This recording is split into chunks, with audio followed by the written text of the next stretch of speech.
No tengo mucha suerte, a ver.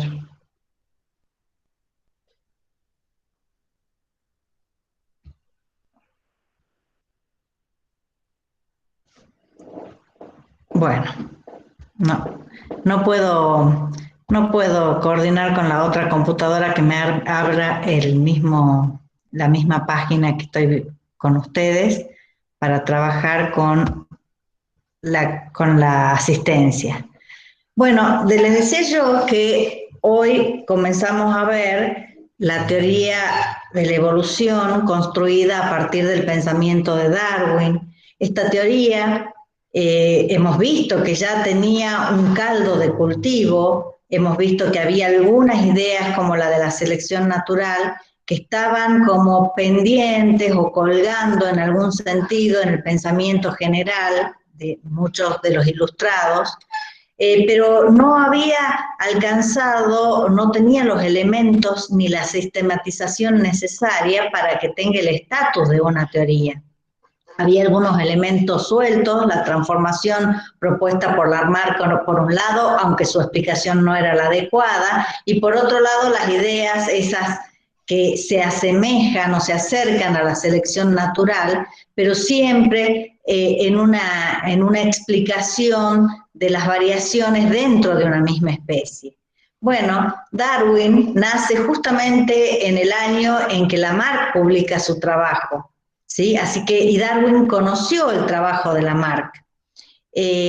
Comparte con él la idea de transformación. Vimos en la clase pasada, ¿se acuerdan?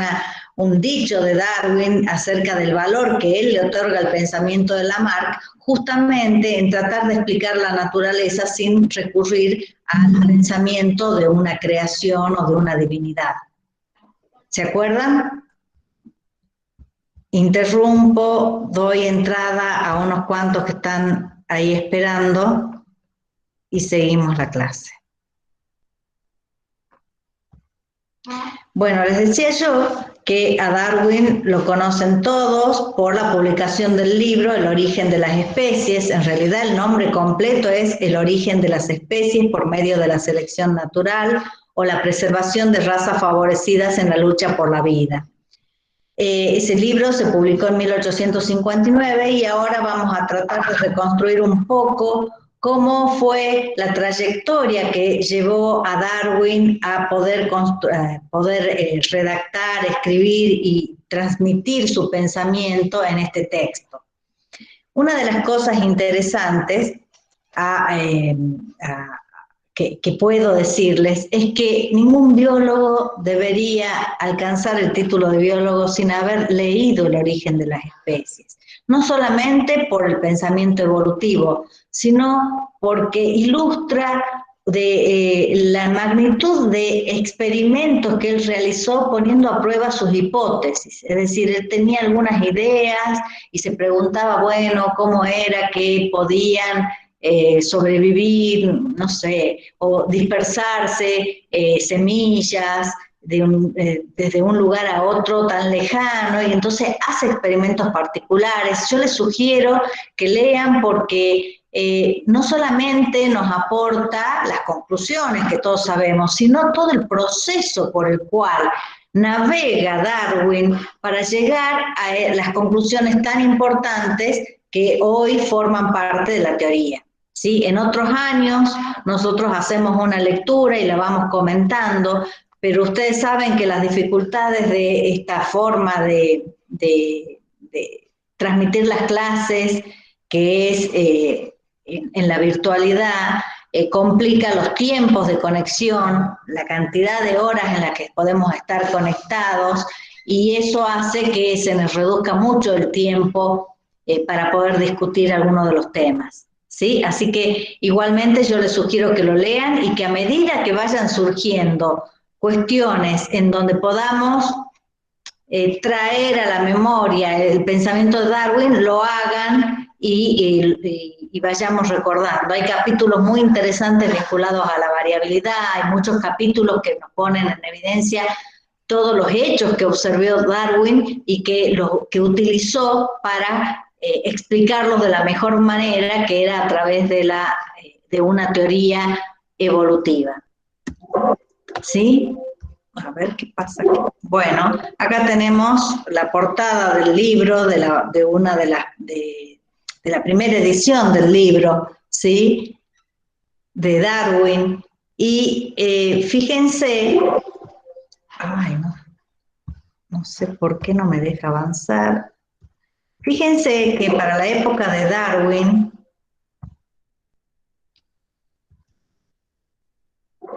no me deja avanzar, esperen un segundito que hay algo que me está fallando con mi teclado. Voy a tener que buscar otra opción.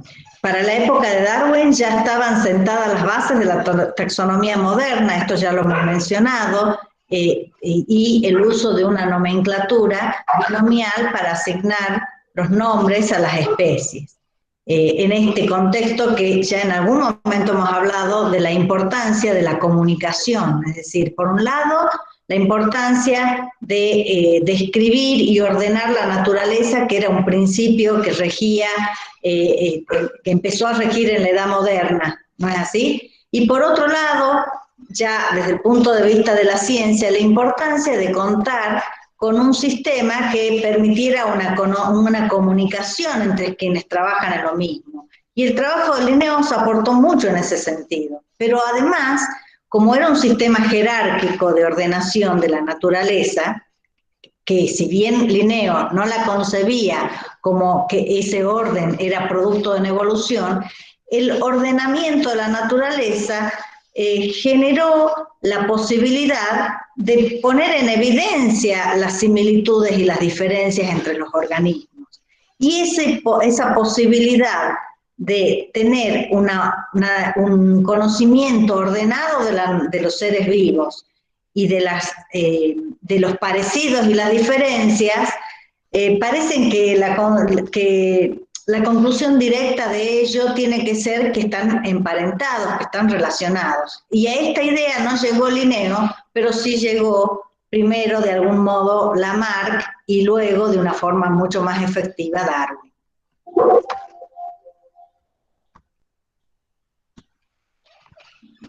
Fíjense que ya hemos hablado de esa idea de la esencialista de Linneo, que lo lleva a denominar a las especies con nombres genéricos y específicos, ¿sí?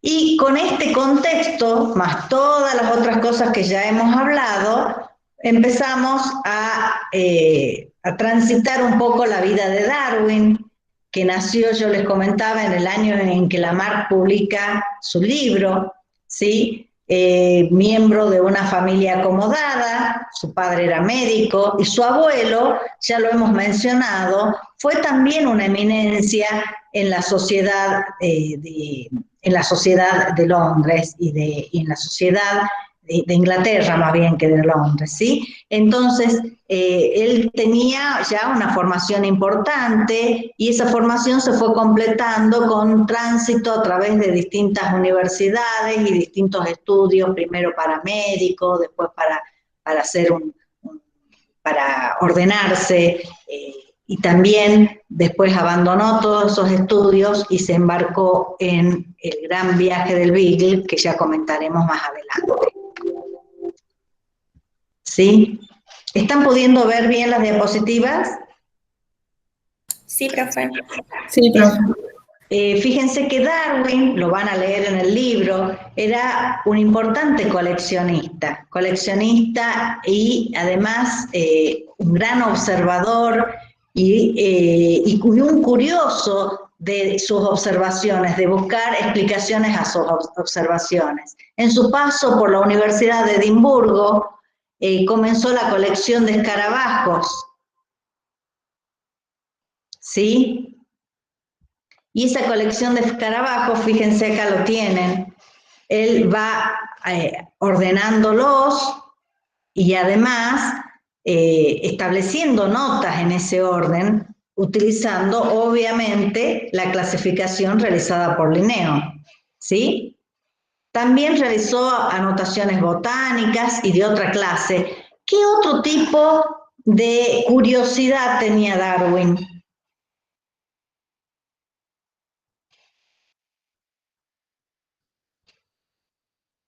respecto a los seres vivos me refiero.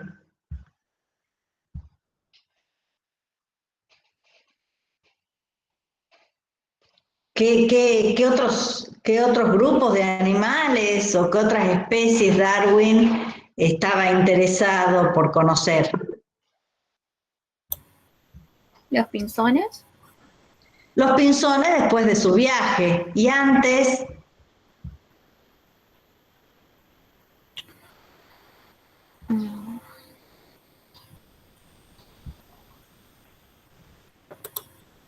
A ver si puedo ver. Pedro habla, dice las aves, las tortugas, todo eso después de su viaje. Y antes, bueno, acá vemos la colección de escarabajos, pero también Darwin fue un apasionado de los perros y de la cría de palomas, ¿sí? Van a ver cuando lean El origen de las especies que justamente gran parte de su teoría tiene como fundamento las observaciones realizadas con las palomas, ¿sí? Es decir, con los parentescos, con cómo se lograron las diferencias entre las distintas razas de palomas, ¿sí? Bueno, Charles Darwin se casó con su prima Emma y esto, que era muy religiosa, fue uno de los motivos por los cuales se vio tan retrasada la publicación del origen.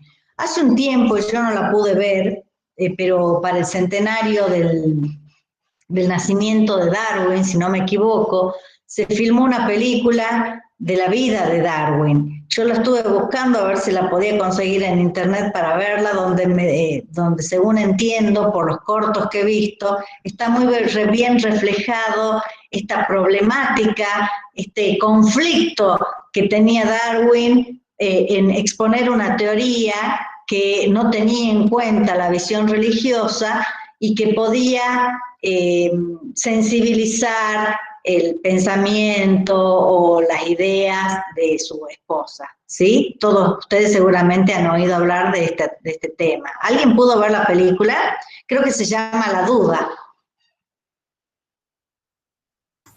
Creo que una vez la pasaron en la facultad. Bueno, yo la he buscado y no la he podido conseguir porque la verdad que me encantaría verla. He visto cortos, he visto pedacitos y mis capacidades de búsquedas en internet no son de las mejores, y menos para las películas. No he logrado tenerla completa, así que si alguno en algún momento la obtiene, me hace el favor de indicarme cómo la puedo conseguir, ¿sí? Bueno, Darwin tuvo numerosos hijos, uno de los efectos o de las consecuencias más importantes también en la vida y en el trabajo científico de Darwin fue la muerte de una de sus hijas, aunque también tuvo otros hijos que fallecieron, pero ella fue una de sus hijas, justo un tiempo antes de la publicación del libro, fue una de las causas también de retraso y de conflicto para Darwin, ¿sí? Bueno, si nosotros tenemos que resumir las ideas de Darwin, deberíamos decir dos cosas importantes. La primera es que todos los seres vivos están conectados a través del parentesco en las relaciones ancestro-descendiente. Por eso él habla de la evolución como descendencia con modificación. Ese es un aspecto importante. Y el otro aspecto importante es que él explica cómo ocurre ese fenómeno y acude o recurre, mejor dicho, a la idea de selección natural que ya vamos a desarrollar. ¿Sí?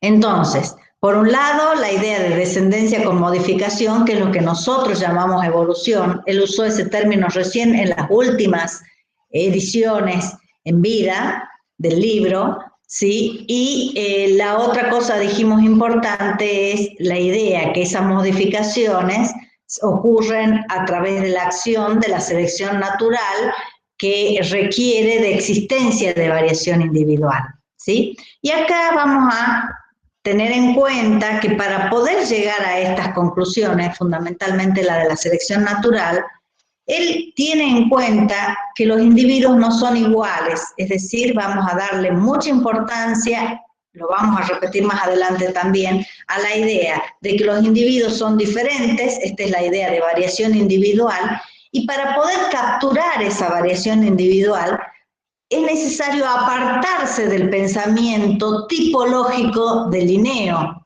¿sí? Es necesario tener un pensamiento poblacional.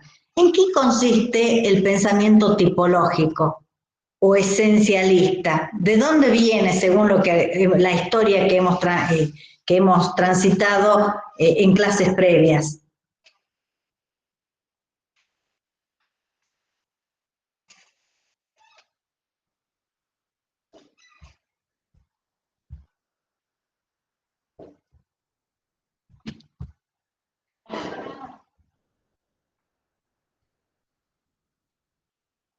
¿Qué pueden decir? Hay muchos estudiantes, algo me pueden decir del esencialismo, quién lo propone y en qué consiste. O sea, yo recuerdo que consistía en el hecho de que todos buscaban simplemente las reglas, que todos eran iguales y por ende no les importaban las anormalidades que había en las comunidades de especies. Bien, lo que decís vos, Javier, está bien, tiene algunos pequeños errores, y ahora lo que veo que escriben en el chat, Mariana y, a ver, ¿y quién más? Recién leí algo más por ahí. Mariana dice que los individuos Sí. tienen una esencia que lo hacen único. Exactamente, esa idea de esencia, gracias María Luz, esa idea de esencia es fundamental previo a Darwin, y es algo con lo que Darwin tiene que quebrar, es una idea que tiene que quebrar, porque la esencia implica que hay que prestarle atención a lo común. Esto común hoy es lo que, y que ha durado durante mucho tiempo, la idea del tipo. Es decir, cuando se clasifica una especie, se ven esos rasgos típicos, ¿sí? Y no se presta atención a las variaciones. Ese hecho es un obstáculo para el pensamiento darwiniano, que requiere de detectar la variabilidad, de destacarla. Antes de Darwin, la variación era vista como errores, eso lo dijo Javier muy bien recién, es decir, eran anormalidades. Para Darwin hay una gran cantidad de variaciones que no tienen que ver con anormalidades, ¿sí? Y esa variación es natural, es real y es la base sobre la que puede actuar el factor que ya describiremos como selección natural, ¿sí? Voy a retomar las diapositivas y entonces esa idea de que esa variación no es imperfección, según, ¿quién era el que hablaba de las imperfecciones? Que los seres o los elementos que existían en la naturaleza eran muestras imperfectas de ese ideal creado perfecto. Acá dicen Platón. Platón, gracias, porque si, gracias Marilu, necesito que alguien me ayude a ir mirando, porque o hago la presentación o miro o doy las entradas, se me bloquea una parte para seguir con la otra. Gracias. Y eso, recuerden ustedes, Platón primero, pero tomando la idea de Platón, Aristóteles sostiene esa cuestión, esa idea de que los seres materiales son copias imperfectas de una idea perfecta de ese ideal, y que el cambio puede ser hacia esa perfección sin haber un cambio entre las distintas esencias, entre las distintas ideas. ¿Está bien? Entonces, primero, rescatar la variación individual permite pensar en que la naturaleza puede ejercer algún modo de selección, que ya veremos cómo ocurre. Bueno, dicho esto, nos vamos a embarcar en el viaje que realizó Darwin, 5 años de viaje al bordo del Beagle. Justamente su viaje lo hizo luego de no poder encontrar una vida de estudio y no poder completar ni sus ideas, ni sus estudios como médico, ni su formación eclesiástica. A partir de ahí se embarca a bordo del Beagle como investigador o como en realidad más bien como el acompañante del capitán del barco, que se sabía que tenía ciertos problemas psicológicos, y en esa época las charlas no se daban con cualquier persona, él necesitaba una persona preparada y acomodada con la cual poder interactuar, y bueno, y esa es la forma en que Darwin llegó y se sumó y se subió al Beagle y realizó un viaje que duró tanto tiempo. Ustedes tienen en ese mapita el recorrido, ¿sí? Que abarcó distintas regiones de la costa de Sudamérica, tanto del lado del Pacífico como la del Atlántico, incluso pasando por nuestro país. El capitán Fitzgerald, el capitán al que me refería, que acompañó a Darwin, y mientras tanto Darwin, como naturalista del barco o de la expedición, fue recopilando muchísima información, pero esa información no se plasmó en una idea de evolución hasta tiempo después, cuando empezó a recorrer esas ideas y empezar a hilarlas y generar la teoría de la evolución tiempo después. ¿Sí? Bueno, aquí tienen el recorrido con las fechas, fíjense, saliendo desde Inglaterra, pasa por las costas atlánticas de Sudamérica, luego sigue la costa pacífica, y de ahí sigue todo por lo que corresponde al hemisferio sur, ¿sí? Para llegar finalmente en 1836 nuevamente al puerto del que partió, ¿sí? 5 años de observar, hacerse preguntas, recolectar, generar colecciones y todo el tiempo generarse una serie de preguntas y de hipótesis que podrían ser las respuestas a esas preguntas. Para que tengan una idea, cuando arriba a la costa de Brasil se ve maravillado por esa naturaleza, ¿sí?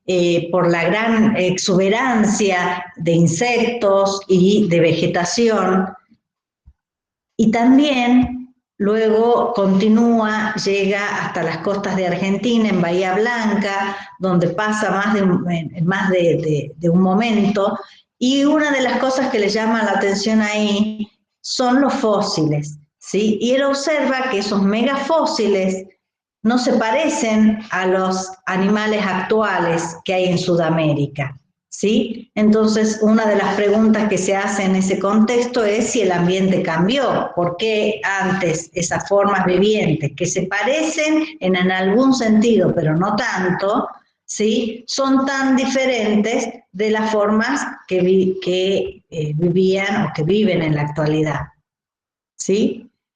En La Pampa realiza numerosas excursiones, observando no solamente la naturaleza, sino el comportamiento de las poblaciones nativas. Y fíjense que todo ese trabajo implicó generar grandes colecciones que luego Owen en Inglaterra fue organizando, ¿sí? Y lo ayudó a identificar esos materiales, a darles nombre. Cuando pasa por las Galápagos, en las Galápagos se ve maravillado por estas islas de origen volcánico, y no solamente los pinzones le llaman la atención los pinzones, las iguanas, las tortugas, alguien lo mencionó al principio de la clase, ¿sí? En las Galápagos, ahí tienen, miren los recorridos que hizo en las Galápagos, que son unas islas que están bastante distantes del continente. Él él plantea que la historia de ese archipiélago es impresionante y dice, pareciera que es un mundo aparte en sí mismo, con especies de plantas y animales que no se encuentran en ningún lugar. Es más, observa que las distintas islas tienen especies diferentes, algunas en común, pero otras diferentes. Y esto lo ve especialmente reflejado en la diversidad de pinzones. ¿Sí? Bueno, acá tiene su observación sobre las iguanas, ¿sí? Y también la gran diversidad en tortugas gigantes, que no había observado en ningún otro lugar.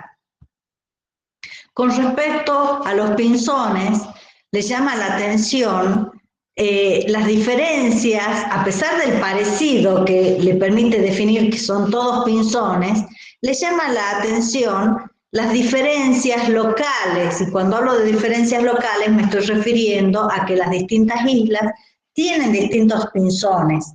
Esos pinzones tienen diferencias morfológicas, pero que están muy relacionadas con los hábitos, sobre todo alimentarios. Y entonces los pinzones difieren fundamentalmente en los tamaños corporales, pero también en las formas y en el tamaño de los picos. ¿Sí? Él llega a describir una serie de pinzones de las distintas islas, ¿sí? Y le llama mucho la atención, ¿sí?, esa diversidad observada. Bueno, ahí tienen distintos pinzones, miren, con picos tan diferentes, algunos gruesos y robustos. Ay, estaba por estornudar, discúlpenme. ¿Sí? Siguiendo con las observaciones, acá tenemos una serie de preguntas que se hace Darwin. Dice, ¿por qué lo que vivía al este de los Andes era tan diferente de lo que vivía al otro lado? O bien, ¿por qué los animales sudamericanos eran tan distintos de aquellos que habitaban el norte del continente?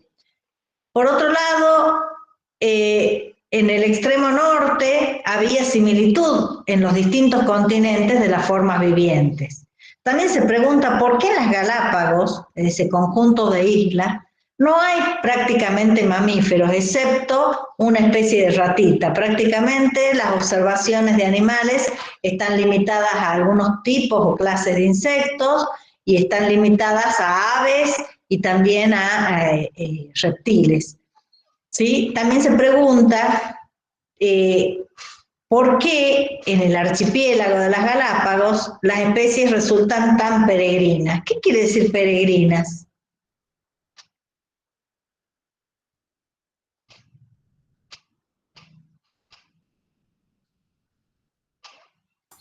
Que se mueven mucho.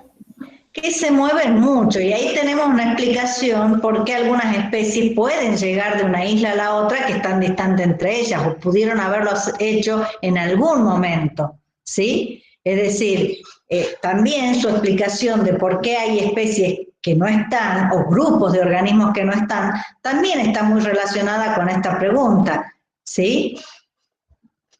También se pregunta Darwin, ¿por qué dentro de las aves había tan pocas variaciones, tan pocas especies de halcones o de palomas y tanta diversidad de pinzones? Sí, es decir, le llama la atención que en las islas haya diversidad, diferencias de algunos organismos, pero no una gran diversidad que refleje a todos los grupos taxonómicos. ¿Sí? Bueno, finalmente, con un conjunto de observaciones que están muy bien plasmadas en su libro, Darwin publica el libro en 1859 del origen de las especies. Pero esto llega como consecuencia de una carta que recibe de Wallace, ¿sí? Y Wallace describe las ideas de evolución y de selección natural muy parecidas a las de Darwin, pero antes de publicarlas le escribe a Darwin, por algún motivo le habrá escrito a Darwin y no a cualquier otro, pidiéndole la opinión de su observación, ¿sí? Wallace escribe justamente el libro que explica sobre la tendencia de las variedades a apartarse indefinidamente del tipo original. Y esto es lo mismo expresado de otro modo y con otros ejemplos que escribe Darwin. Mucha gente plantea, muchos investigadores discuten, sobre todo los detractores del darwinismo, de por qué no se le dio un espacio especial a Wallace. Hay varios motivos. El primer motivo que yo diría es que Wallace no llegó a explicar de la forma tan contundente como lo hizo Darwin. Hay otros motivos sociales, el estatus de Darwin en la sociedad de Inglaterra, los recursos y los contactos que tenían no eran los mismos que de Wallace, pero también hay que decir, ¿sí?, que Darwin era ya reconocido y también que si uno lee los dos textos, la diversidad y la fundamentación manifestada por Darwin no la presenta Wallace, que presentó su libro más adelante, ¿sí? Sin embargo, muchos dicen que Darwin, y es así, se apresuró a publicar su libro, que lo tenía frenado por estas cuestiones que yo ya les había mencionado, fundamentalmente su suerte de conflicto religioso, y por ello retrasaba la publicación. Cuando Darwin recibe la carta de Wallace, se comunica con él y deciden hacer una publicación conjunta, es decir, las ideas de ambos se publican en un único artículo original, ¿sí? Acá tienen ustedes el formato de esa presentación en 1859. Darwin ya tenía escrito mucho del libro, lo que lleva a que al año siguiente lo pueda publicar, ¿sí? Y esa presentación se hace en forma conjunta, con lo cual ambos tienen el mérito de proponer esta gran hipótesis hoy con el estatus de teoría.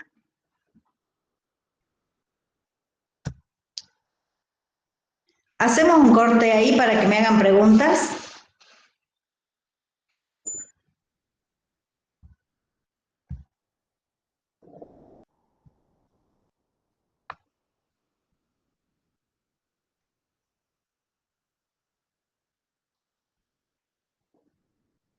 ¿No hay preguntas? Hasta ahora yo no tengo.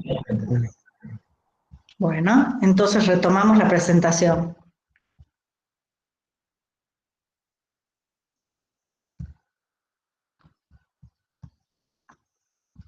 Bueno, como les decía, finalmente Darwin puede presentar su texto completo, ¿sí? Una edición que se acabó rápidamente en 1859. Y fíjense que las ideas de Darwin no era tan cuestionado el concepto de evolución como la idea de selección natural, ¿sí? Es decir, la idea de evolución y de transformación era aceptable. El problema es que cuando él plantea un mecanismo capaz de diseñar las formas vivientes, que es la selección natural, un mecanismo natural sin tener que recurrir a una deidad, es lo que genera cuestionamiento, y especialmente cuando incluye al hombre como producto evolutivo donde actúan las mismas fuerzas que en las otras especies. Y esta es una diferencia fundamental con Wallace. Wallace considera que la mente humana no puede ser explicada y la razón humana no pueden ser explicadas por la selección natural, mientras que Darwin incluye al hombre en esta misma fuerza, podríamos decir, natural creadora, ¿sí?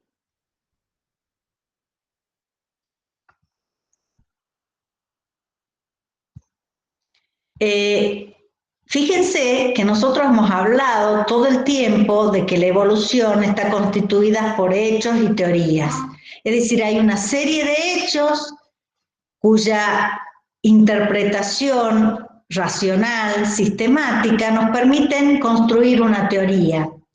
Pero luego, a la luz de esa teoría, se pueden evaluar y verificar nuevos hechos. ¿No es así? Y es así como cuando nosotros hablamos de las pruebas de evolución, tenemos algunas pruebas previas a la emisión de la teoría o que son el elemento que llevan a Darwin a construir la teoría, pero tenemos muchos hechos posteriores que pueden deducirse luego de la teoría. Uno va en la búsqueda de esos hechos a partir de una teoría, ¿sí? Entre los hechos, y ahora van a intervenir ustedes con las ideas de la evolución, aparecen una serie, en lo que llamamos hechos, hay una serie de cuestionamientos en las observaciones y en las interpretaciones de ese momento a las observaciones. Por ejemplo, ya hemos hablado de preguntarse por qué se extinguen las especies. ¿Cómo puede ser que la creación perfecta termine en la extinción de algunas especies? ¿Sí?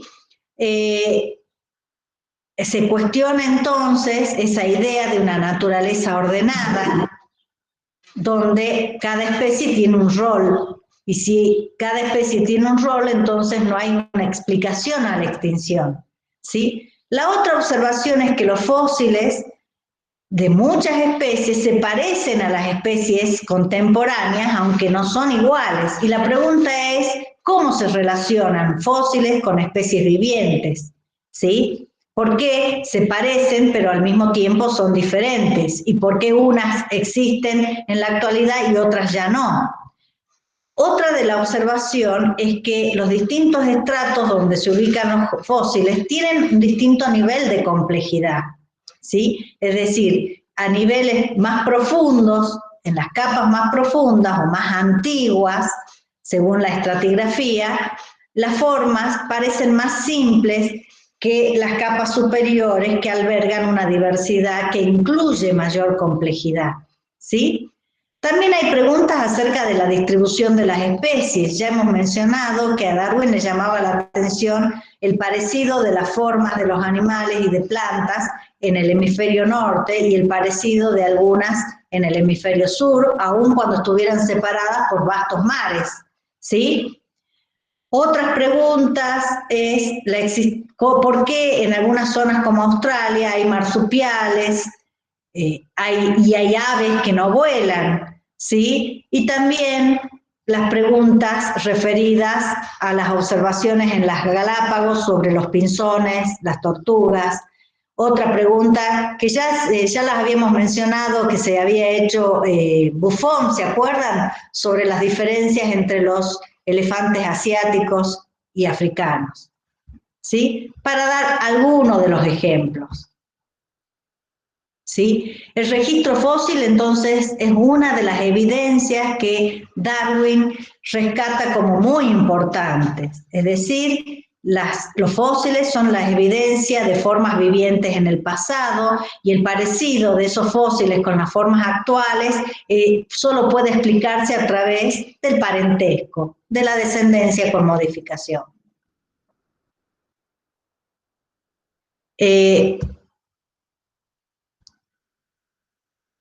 Otra de las preguntas tiene que ver con este esquema, que ¿qué me dirán ustedes? ¿Cómo explican ese esquema o qué quiere representar ese esquema? Que todos Serían los las animales partes. provienen de un mismo ancestro en común.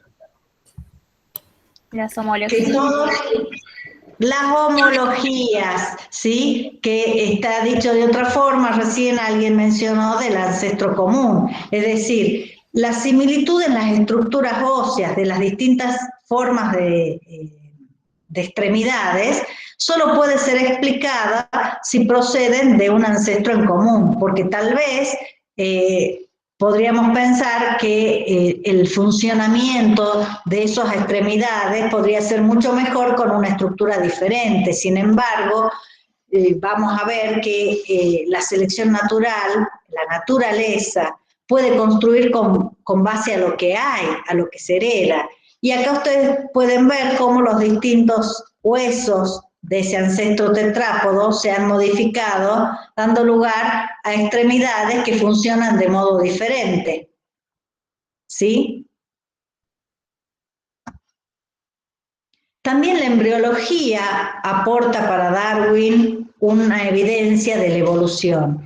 Y a veces es fácil confundir la idea de evolución con la idea de desarrollo, porque en el desarrollo se pasan por distintos estadios y el desarrollo era muy interesante en esa época, era bien estudiado, y justamente una de las cuestiones que Darwin quiere evitar es confundir la idea de desarrollo con la idea de evolución. Y por eso no usó la palabra evolución en las primeras ediciones, porque la palabra evolución se usaba con la idea de desarrollo para expresar el desarrollo de los organismos. Ahora, ¿cómo el desarrollo constituye una evidencia para la evolución? Bueno, la evidencia es el parecido de las etapas, sobre todo las primeras etapas del desarrollo, en organismos que son muy diferentes, ¿sí? Entonces nosotros tenemos el desarrollo dentro de un organismo de una especie, en la ontogenia de la especie, pero también tenemos esas etapas en común, ¿sí?, que tienen que ver con que el desarrollo también forma parte de la herencia. Y entonces ya veremos más adelante, ya finalizando la asignatura, cómo la evolución puede proceder por cambios en estas etapas del desarrollo. ¿Sí? La biogeografía también constituyó una evidencia para Darwin. Yo ya les he mencionado algo sobre las Galápagos, algo sobre los parecidos en los continentes, en el norte, en el hemisferio norte, y el parecido de especies en el hemisferio sur. De la lectura del texto, ¿qué agregarían ustedes sobre la biogeografía?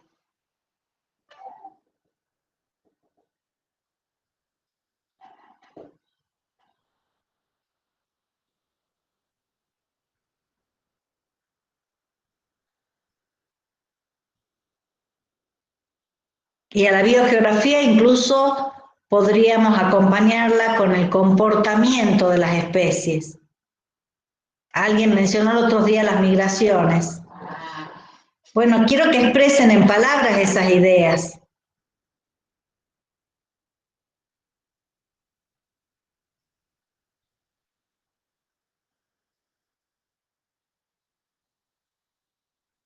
No dejen baches de silencio, participen. No hace falta que lo que digan sea perfecto. Hace falta que muestren actividad. ¿Sí?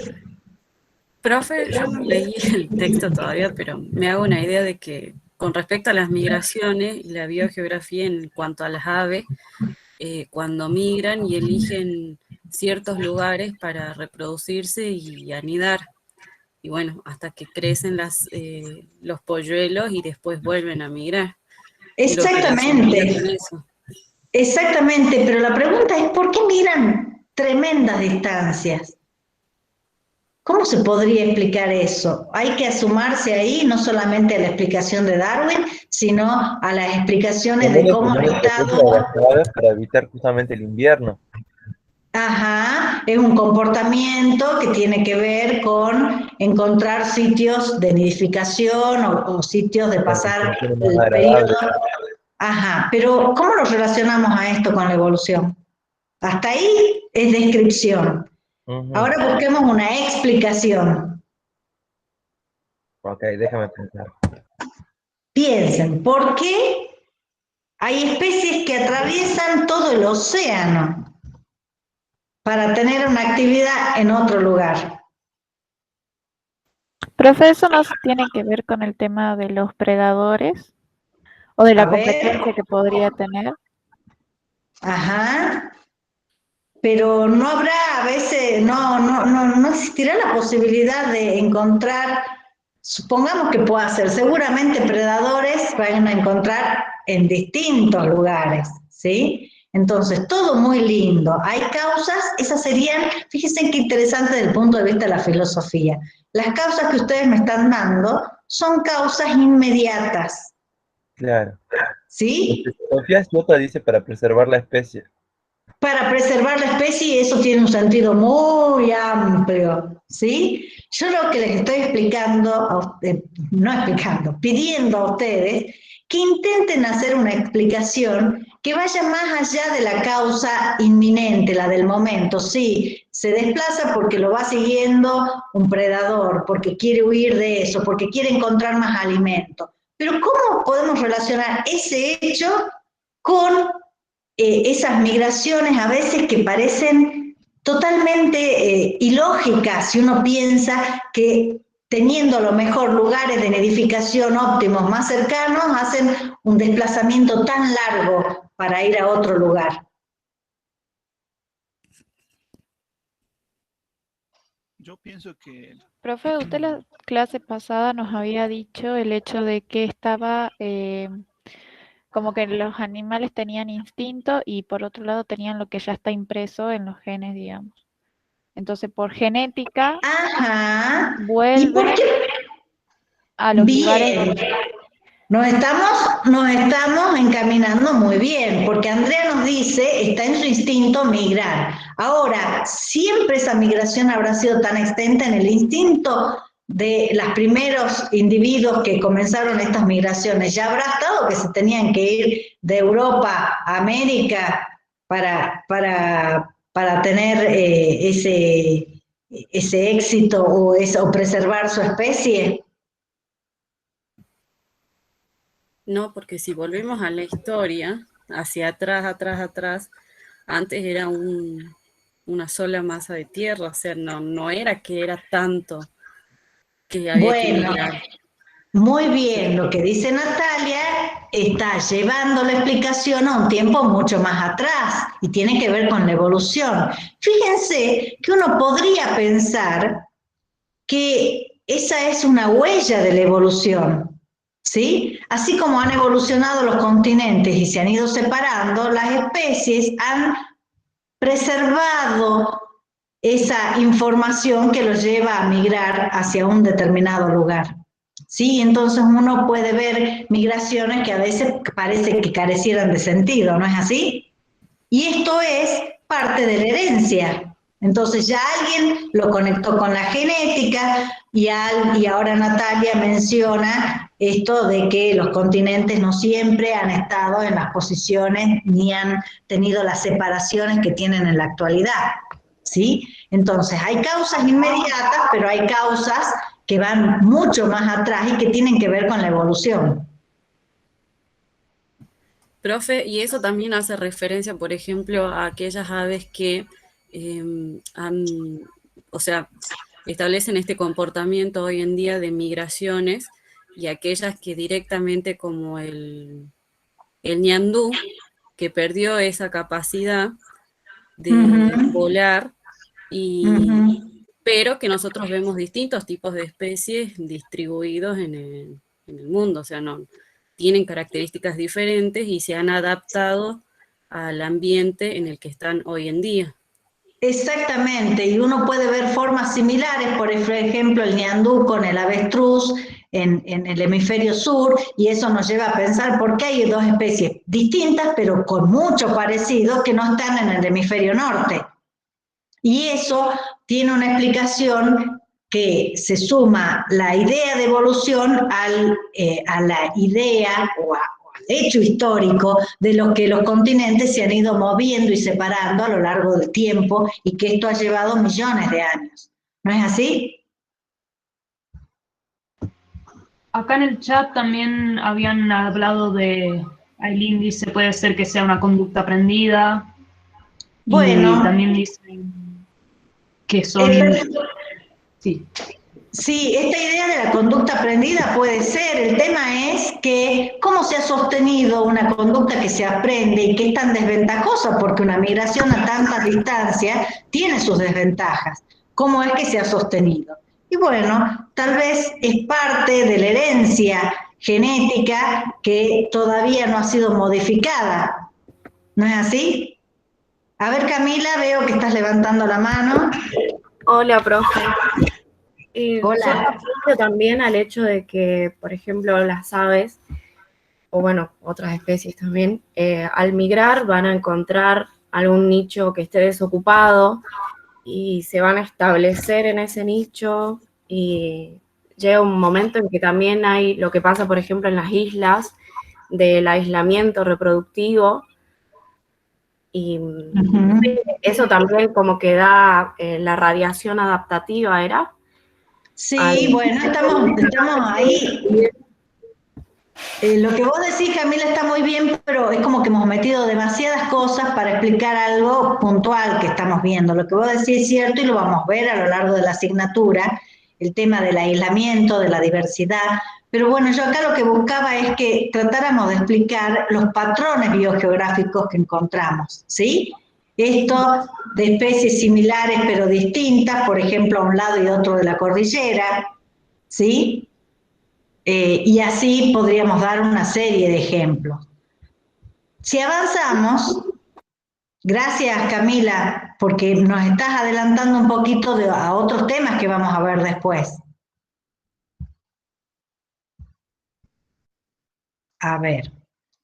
¿Sí? Fíjense que todas estas observaciones se pueden unificar en una gran hipótesis. Y eso es lo importante de una teoría, su capacidad de unificar evidencias, observaciones, elementos, es decir, una única explicación capaz de dar cuenta de todas estas otras observaciones que parecen no tener una explicación lógica, ¿sí? Y ahí es como se construye la teoría. Dijimos que esa teoría tiene o requiere de un pensamiento poblacional donde se rescata la variabilidad, ¿sí? Ese pensamiento poblacional es fundamental que reemplace al esencialismo para que tenga origen o nacimiento la idea de selección natural, que es la explicación para la evolución, ¿sí? Y entonces nos vamos a detener un ratito en la explicación de la selección natural, que es, podríamos decir, el mecanismo que propone Darwin para la evolución. Van a leer en el transcurso del libro de Darwin que él no dice que es la única fuerza, pero él piensa que es la principal, y de las otras fuerzas no habla, no explica, pero esas otras fuerzas se han ido estudiando con posterioridad y han formado lo que hoy nosotros conocemos como neodarwinismo o teoría sintética, que vamos a ver un poquito más adelante, ¿sí? Pero nos centremos ahora en cómo llega Darwin a idear esta idea de la selección natural. Fíjense la diferencia con todos los proponentes previos que ven en el ambiente un mecanismo de filtro o de control de las formas vivientes, pero no llegan a expresar el mecanismo completo de cómo opera, que sí lo hace Darwin, ¿sí? Darwin lo que observa es lo que podemos llamar un primer hecho, y es que todos los organismos se reproducen de forma geométrica, es decir, la velocidad o las tasas de reproducción, no importa cuál sea el modo, sea sexual o asexual, por esporas, por el método de reproducción que sea, siempre la descendencia es mucho más abundante que la necesaria para reemplazar a la población original. Ese primer hecho, ¿sí?, es contrastado con una observación, y es que a pesar de esa tendencia y de esos nacimientos excesivos, el número de miembros en la especie está más o menos constante. Obviamente que esto implica cierta estabilidad de los ambientes. Y esta idea es una idea que inspirada en la lectura de Malthus. Recuerden que Malthus hablaba de que mientras la población crecía de forma exponencial, los recursos crecían de forma limitada, ¿sí? Y entonces esto nos plantea que hay un punto, ¿sí?, en donde habrá una muerte de los individuos, es decir, no todos los individuos que nacen ni todas las células sexuales que se producen dan lugar a individuos adultos, ¿Por qué? Porque fundamentalmente los recursos no alcanzan, ¿sí? Eso en la visión de Malthus. Ya veremos que podremos incluir en el término, en el concepto de recursos, a muchas otras cuestiones, ¿sí? Entonces, estas dos observaciones lo llevan a Darwin a plantear una primera conclusión. Bueno, acá está la idea de Malthus del crecimiento exponencial versus lo que se observa en la naturaleza, que hay un crecimiento logístico que los que han hecho ecología o hagan ecología ya estudiarán en su momento. Este freno que se ve acá tiene que ver con la capacidad de carga del sistema, y es que ese sistema no puede sostener más individuos que este límite, con fluctuaciones que pueden tener con variaciones ambientales, ¿sí? Entonces, se logra a partir de esas dos observaciones una primera deducción. En un medio ambiente donde los recursos alimentarios son estables y son limitados, pero donde al mismo tiempo hay una proliferación excesiva de los individuos, se va a generar inevitablemente una lucha por sobrevivir. Es la frase que todos conocemos como la lucha por la existencia, ¿sí? Entonces, esa lucha por la existencia nos está indicando que no todos los organismos pueden conseguir el hábitat adecuado para vivir, o tampoco los recursos necesarios para subsistir, ¿sí? Y entonces aparece una tercera observación, y aparece aquí la importancia del concepto poblacional de Darwin, que no lo ha planteado ninguno de sus antecesores. La idea de variabilidad como un fenómeno natural y no como un error en la naturaleza, muestra que no hay individuos idénticos. Es decir, si nosotros miramos en detalle los individuos de cualquier especie, siempre vamos a encontrar diferencias. Y también observa él que esa variación en parte tiene su explicación en la herencia, es decir, que padres pasan a la descendencia alguna de estas características, o al menos parte de estas características, ¿sí? Si bien Darwin no tiene una explicación al mecanismo de la herencia, sí tiene la observación del parecido entre padres e hijos, ¿sí? Entonces, fíjense, de estas dos observaciones, la tendencia de los organismos a aumentar en progresión geométrica y la limitación o el hecho de que el número de individuos de una especie, ¿sí?, permanece más o menos constante, lleva a esa primera conclusión de la lucha por la existencia, ¿sí?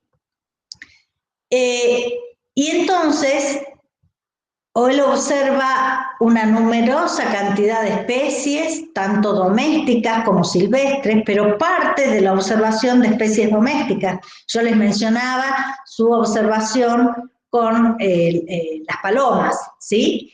Las diferencias que hay lo llevan a él a pensar entonces de que hay una gran variación dentro de las especies que se suma a la variación o diversidad que conocemos que existe entre especies distintas, ¿sí?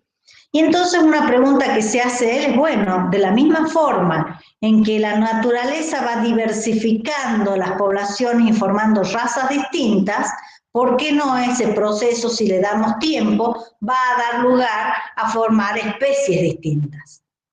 ¿Sí? Recuerden el título del libro de Darwin y también el de Wallace. Voy a leer un segundito algo que han escrito para que no me vaya quedando nada en el tintero. Dice Manuel: eventos fortuitos que llevan que un grupo de aves viajen de un lado a otro y estos le permiten sobrevivir, haciendo que sobrevivan y permanecer como especie. Sí, los eventos fortuitos pueden llevar a un grupo de aves, a lo mejor una corriente oceánica de un lugar a otro. La pregunta es cómo eso se repite sistemáticamente año tras año, ¿sí? la idea, ahí la palabra fortuito nos hace pensar a que fue un fenómeno único, y en realidad nosotros estamos tratando de explicar un fenómeno que es repetitivo. ¿No es así? Bueno, miren, cuando hablamos de diversidad, ¿sí? El año pasado no estuvimos en la universidad, yo recuerdo un día saliendo de la clase de evolución, en el aula, ya ni me acuerdo el número de aula que teníamos, hay unas plantitas de, si no me equivoco, de rosa china, afuera de uno de los anfiteatros, y estaba lleno de estas vaquitas, y yo colecté unas cuantas porque dije, bueno, les voy a sacar fotos para ponerlas de ejemplos en evolución con los patrones de variación que tienen los élitros. Obviamente esta no es una foto que saqué yo, ¿sí? Pero uno puede ver, si prestan atención, cuando hay una gran cantidad de estos bichitos, uno puede ver la diversidad de formas, de tamaños, de colores y de patrones de dibujos en los élitros, ¿sí? Esa variabilidad no necesariamente es buena o mala, no necesariamente es una deformación, como hubieran dicho los discípulos de Aristóteles, sino que es simplemente una variación que surge por azar. Y aquí Darwin reconoce que esa variación surge de forma azarosa, ¿sí? Y que luego va a ser contrastada con el ambiente. Y aquí entonces continuamos con la serie de pasos que llevan a la deducción de la selección natural. Esta idea de que en un mundo de poblaciones en tamaño estable, en el que los individuos tienen que luchar para sobrevivir, esa lucha por la supervivencia implica competencia, ¿sí? Lo que ve él es que solo algunos van a hacerlo con éxito, y seguramente van a ser aquellos que tengan mejores características. Cuando uno habla de mejores características, tiene que pensar en que hay una variabilidad en esas características. Y esa variabilidad, si en parte es heredable, entonces va a permitirnos explicar la idea de selección natural. Esa variación heredada será más significativa para la supervivencia, unas variantes que otras, y obviamente quienes sobrevivan y se reproduzcan y lleven estas variantes van a dejar a esas variantes más representadas en la siguiente generación, ¿sí? Y en eso consiste la idea de selección natural, que posterior a Darwin, no lo hizo él, se menciona o se usa la frase ¿cuál es la frase? A ver si alguno de ustedes recuerdan cuál es la frase que se usa muchas veces para referirnos a la selección natural. ¿El más apto sobrevive? La supervivencia del más apto, ¿sí? Exactamente. Los que han leído algo de epistemología deben haber visto el cuestionamiento de Popper a esa expresión, pero el cuestionamiento tiene que ver con la expresión, no con la observación. Es decir, es apto porque sobrevive con más probabilidad que otros, entonces plantean que este es un razonamiento circular o tautológico. En realidad ha quedado demostrado que la idea de selección natural no es tautológica, es claramente deducible de la observación de variación y de diferencias en las probabilidades de sobrevivir y reproducirse para los portadores de esas variaciones.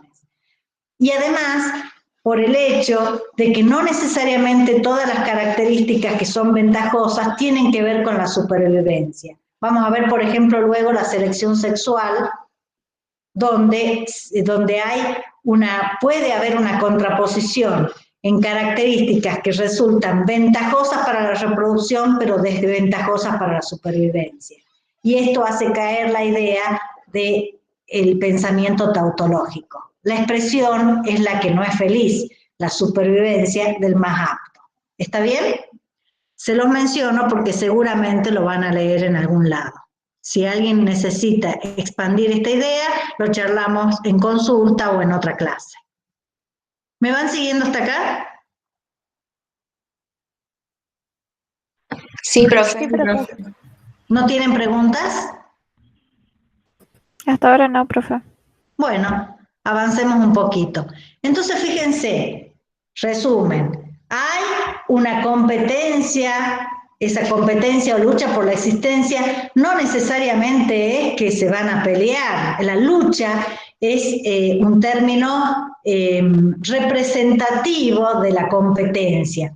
Van a ver también que hay muchos evolucionistas que cuestionan la gran importancia de la competencia y lo asocian al ambiente victoriano de donde proviene Darwin. No podemos detenernos en cada una de estas reflexiones, pero si quieren hacerlo lo podemos discutir puntualmente. Si a alguno de ustedes les interesa, podemos hacer la discusión en consulta o una discusión corta en clase. Lo que sí quiero que sepan es que hay quienes cuestionan el poder creador de esa competencia, y muchos plantean, y lo vamos a ver más adelante, que la colaboración, ¿sí?, la asociación, también son fuerzas motoras de la evolución, ¿sí? Una de las grandes proponentes de esta idea es Lynn Margulis, que ustedes la deben conocer.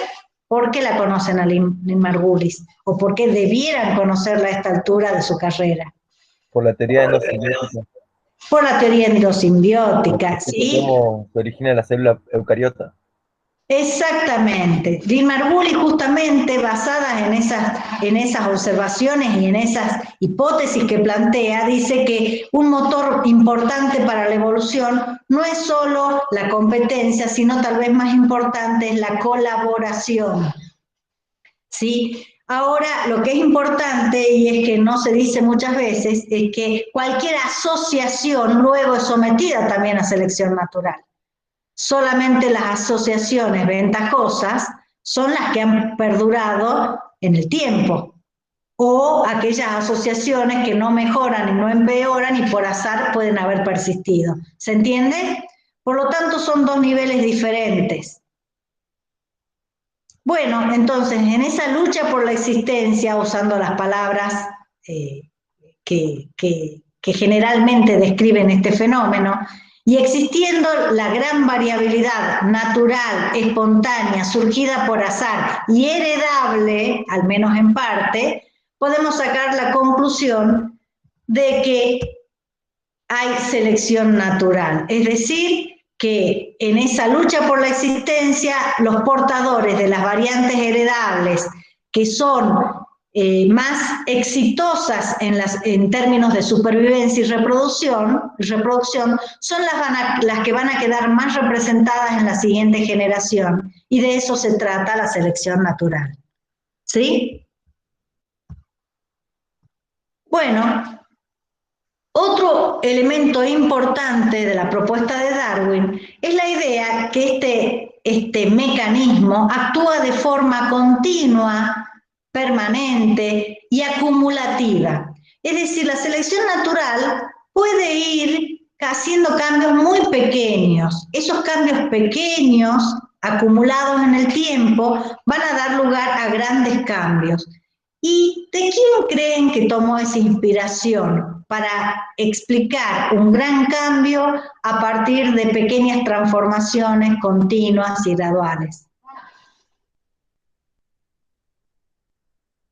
Lo hemos mencionado como un antecedente importante, y finalizando la clase pasada yo les dije, hay dos que ustedes tienen que rescatar aquí, fundamentalmente porque los rescató Darwin y los utilizó como inspiración para el desarrollo de su teoría. ¿De Lamarck? No, no es Lamarck. Ya hemos hablado de Malthus. No, espera. ¿Quién era el otro? ¿No era Aristóteles o sí? No, Aristóteles, fijista.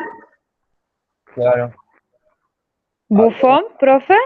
Buffon, también estamos todavía discutiendo si es transformacionista o fijista, pero él no habla de la acumulación gradual, y en todo caso, si habla de algún concepto de selección, es para explicar las variaciones dentro de una especie.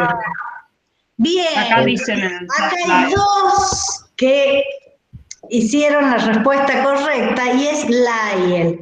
Lyell es geólogo, ¿sí? Y como geólogo, ¿qué observó Lyell? A ver, Emanuel o Luciana.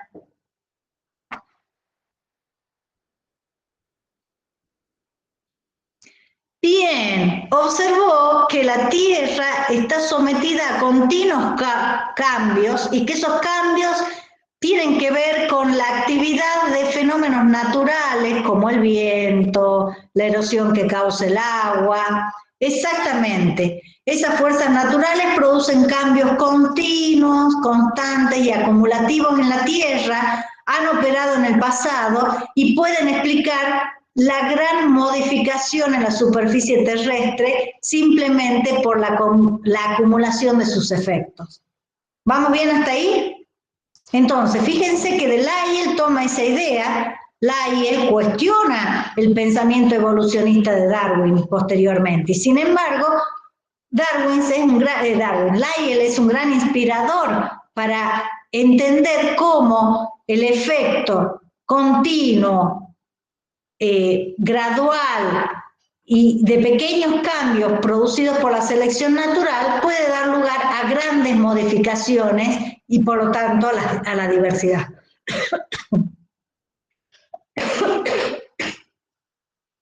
Disculpen.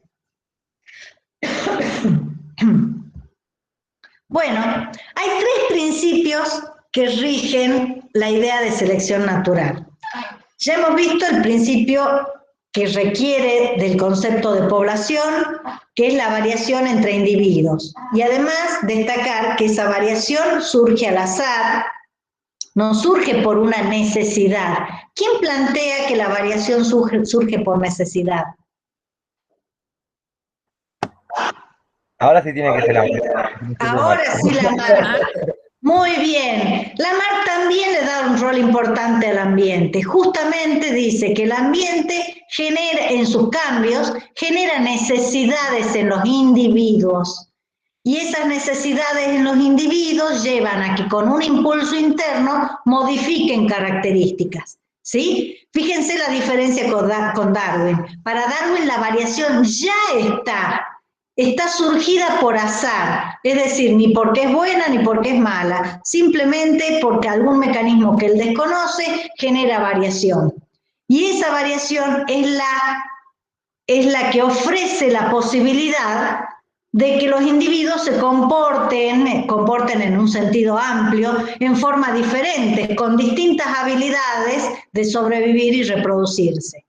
¿No es así? Entonces, fíjense, aquí presten atención a la diferencia en el concepto de variación, del origen y del tipo de variación propuesta por Lamarck y por Darwin. Para Darwin la variación surge al azar y no es una variación dirigida por el ambiente, surge previo a que los organismos se expongan a la acción del ambiente.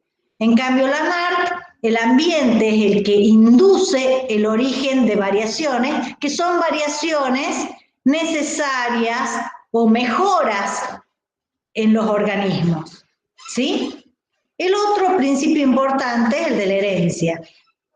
Ya vamos a ver que Darwin no contaba con el conocimiento de las leyes de la herencia, ¿sí? Y adscribió a la herencia, según Lamarck, a la herencia de los caracteres adquiridos, también adscribió a su concepto de pangénesis. ¿Qué son los pangenes? ¿Lo vieron en alguna asignatura, qué era la pangénesis? Tal vez en genética. Ay, me suena, pero no me acuerdo. Bueno, los pangenes también han sido propuestos mucho tiempo atrás. Yo no sé si lo mencioné con Aristóteles. Me parece que este año no lo hice, que no lo mencioné. ¿Cómo? Disculpe, no sé si te bien. ¿Tenía algo que ver con que se hablaba de las moléculas orgánicas tenían origen extraterrestre? No te escuché, las últimas 2 o 3 palabras no te escuché. ¿Podés repetir, Malena? Según recuerdo, la pangénesis que vimos era que las moléculas orgánicas tenían origen extraterrestre. Ah, esa es la panspermia, no la pangénesis. Sí, claro, me ¿Sí? estoy confundiendo, perdón. Bueno, no importa, ya veremos más adelante de qué se trata eso. La pangénesis es una Este teoría año, muy antigua. A ver, Andrea, que me parece que querés hablar. no, sí, le iba a comentar que este año no lo mencionó. Este año no lo mencioné. Bueno, se me pasó.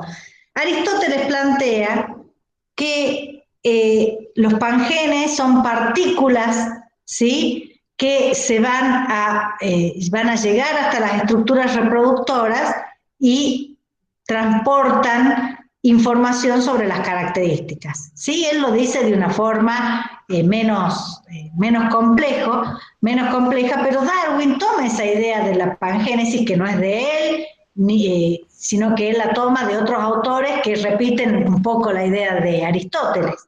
Entonces, la posibilidad de una herencia de caracteres adquiridos, él la asocia con el hecho esto, de que las distintas partes corporales pueden ser modificadas, aún por azar, o por qué no, por haberse adquirido de forma lamarckiana, y que esa información va a llegar hasta las estructuras reproductivas de forma que va a pasar a la descendencia, ¿sí? Ese principio de herencia de Darwin estaba equivocado. ¿Qué otro principio de la herencia se conocía en esa época, o diríamos, cuál era la idea de la herencia que había en esa época? Además de esta, por ejemplo.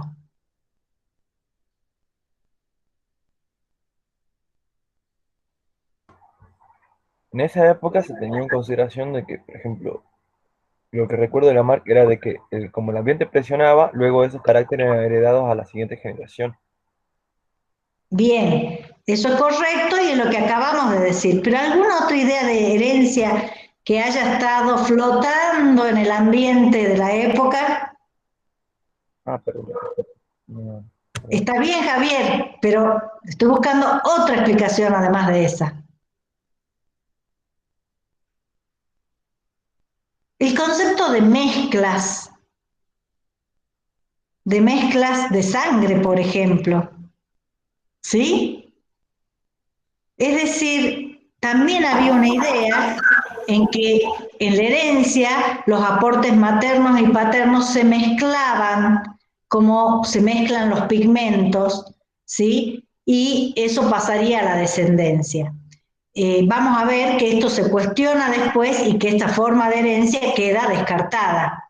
Mariel, me parece que estabas diciendo algo. Sí, profe, esa sería el blending. Exactamente, exactamente. ¿Sí? Blend viene de mezcla, ¿no es así? La herencia por mezclas. Bueno, vamos ya pensando en algunas ideas, pero sabemos que es importante que haya algún mecanismo hereditario. Fíjense que ¿quién desarrolló una teoría de la herencia por esa época?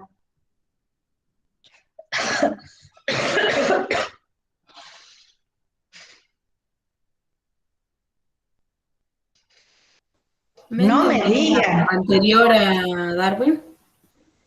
Por la época de Darwin, Mendel desarrolló su teoría de la herencia particulada. Acá ¿Se también acuerdan? dice. Bien, Emanuel acá lo está diciendo, Mendel. Sin embargo, Darwin aparentemente no leyó los trabajos de Mendel.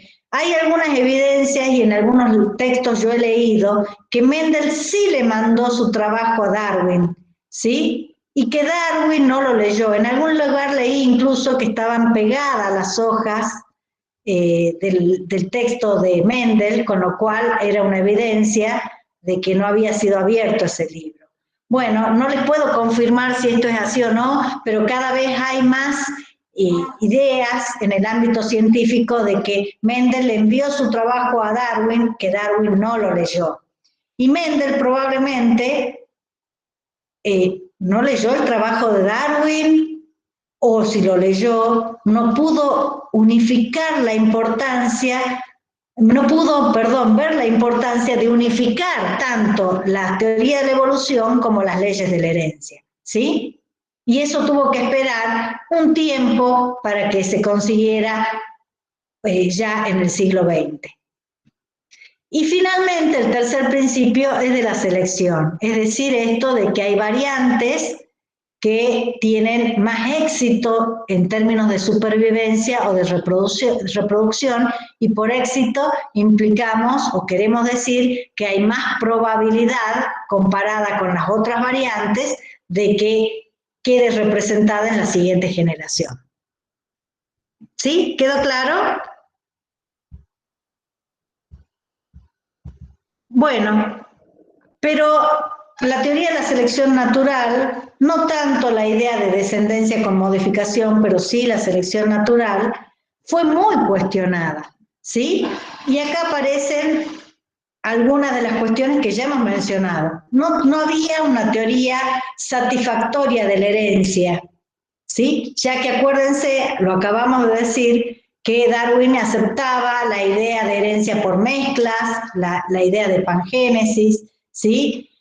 Pero bueno, en definitiva, ninguna de estas explicaciones de la herencia estaba clara, era aceptada y podía explicar satisfactoriamente el resto de los elementos para la evolución. La otra cosa que criticaban mucho en Darwin, y creo que es el motivo por el cual recibió tantos embates, es incluir el concepto de azar. La idea de que la variación surge por azar está marcando el hecho de que la evolución tenga un componente azaroso. Y en un mundo donde el concepto de progreso, donde el concepto de perfección, donde el concepto de leyes regidas por una divinidad era lo que prevalecía, era muy difícil incorporar la idea de azar, ¿sí? Otra de las críticas estaba vinculada a la idea del cambio acumulativo gradual. Pequeños cambios que se acumulan gradualmente planteaban dos críticas. Por un lado, no había formas intermedias, ¿sí? Para algunos organismos o algunas estructuras no se conocían formas intermedias. Y asociado a esto, otra observación era que algunas estructuras eran tan complejas que su funcionalidad solo era válida ya en esa complejidad y no en estadios intermedios. Es decir, sería ilógico pensar que esos estadios intermedios hubieran sido favorecidos por selección. Entre esos ejemplos está el ojo, la complejidad del ojo. Los que quieran puedan leer en el libro de Fondevila, si no me equivoco, pero no recuerdo si en el primer libro o en el segundo, y si alguien lo quiere se los puedo pasar yo, hay otros artículos, voy a tratar de subírselos, donde habla de cómo el ojo, que tiene su origen hace más de 500 millones de años, ha surgido a partir de formas muy simples y explica cómo ha sido modelado por la evolución, ¿sí? Modelado o moldeado, como les guste más. Entonces, fíjense que en el mismo libro de Darwin toma en cuenta las críticas, una de las versiones últimas, por supuesto, que les hace Mivart, entre ellas el listado de órganos que en estados intermedios no pueden ser útiles. Y Darwin toma esas observaciones, incluso llega a decir que es para una debilidad para su teoría la existencia de esas estructuras. En realidad, en la actualidad, ya se conocen los mecanismos genéticos, moleculares y del desarrollo que llevan a la formación del ojo, y además se conocen las vías, digamos, los estados ancestrales por los que pudo haber atravesado ese órgano tan complejo, el ojo de los vertebrados. ¿Sí? Bueno, para que tengan una idea a pesar de tantas contras, el éxito que tuvo el libro, la primera edición, con 1.250 ejemplares, ¿sí? Fue agotada en el mismo día de su publicación, ¿sí? Y a los pocos días, y al poco tiempo se genera el segundo tiraje con más ejemplares y vuelve a agotarse. ¿sí? Realmente generó una revolución. ¿Ustedes han oído hablar de la revolución copernicana? Seguramente en epistemología lo han visto. ¿Quién se anima a expresar la idea de la revolución copernicana?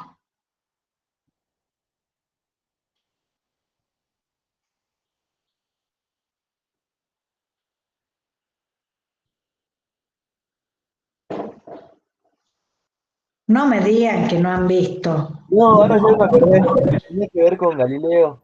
Era de que Ajá. la Con Tierra no era... Copérnico y con Galileo. Copérnico antes que Galileo. La teoría de que la Tierra o sea, que no éramos geocentristas, sino heliocentristas. Muy bien, Javier. Justamente la Me acordé. revolución copernicana genera un gran conflicto porque saca a la Tierra del centro del universo. Eso lo termina de completar Galileo, pero luego de esa gran revolución, la siguiente en importancia es la generada por la publicación de este libro, donde el hombre pasa a ser una especie más sujeta a las mismas leyes y reglas de la naturaleza que el resto de los seres vivos y queda conectado con el resto de los animales, en un único árbol que reúne a todas las formas vivientes. ¿Está claro? Esa revolución del pensamiento darwiniano genera muchos conflictos porque desplaza el lugar de Dios en el origen del hombre, ¿sí? Más tarde Darwin va a publicar otro libro, que es El origen del hombre, donde expresa justamente que muchas de las características del humano tienen que ver con la idea, más que con la idea, no, con la acción de la selección, de una forma particular de selección que es la selección sexual. Muchas de esas características, no todas, las puede explicar desde esa perspectiva. Y para tener en cuenta, y ya terminar, discúlpenme que me he pasado, en realidad yo les he puesto menos tiempo a la clase de hoy, pero las clases de evolución deberían ser 8 horas semanales, les cuento. Obvio que en esta forma en la que nos estamos comunicando, sostener 8 horas semanales es muy complicado para ustedes y para mí. Por eso las he reducido, pero no alcanzan a 6. Así que déjenme que termine con esta idea y nos despedimos para que ustedes sigan leyendo información al respecto. Lo que ya vimos es usar, en vez del término evolución, la idea de descendencia con modificación. Hoy no tenemos problemas en usar la palabra evolución porque ya hemos acordado qué significa y cómo la vamos a interpretar, sin un sentido de progreso, sin similitud con el desarrollo. ¿Está claro? Darwin deja claro que no hay una perfección en la naturaleza y que los organismos o los tipos de organismos pueden ser más complejos o menos complejos y estar más o menos adaptados a determinadas condiciones ambientales. Y eso no implica una mejora absoluta ni un progreso absoluto. ¿Sí? Dicho esto,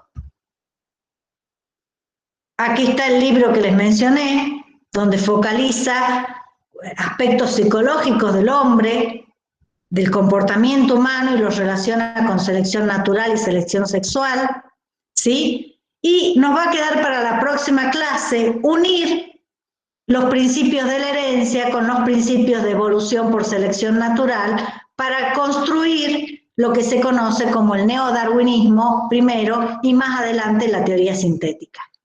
Por favor, ya para la próxima clase, todas las lecturas que están subidas en el Moodle ya tienen que estar leídas. ¿Sí? Así que vamos a comenzar la siguiente clase con algunas preguntas que puedan hacer ustedes y vamos a terminar de cerrar esta idea para empezar a avanzar con la unidad 2. Dejo de grabar.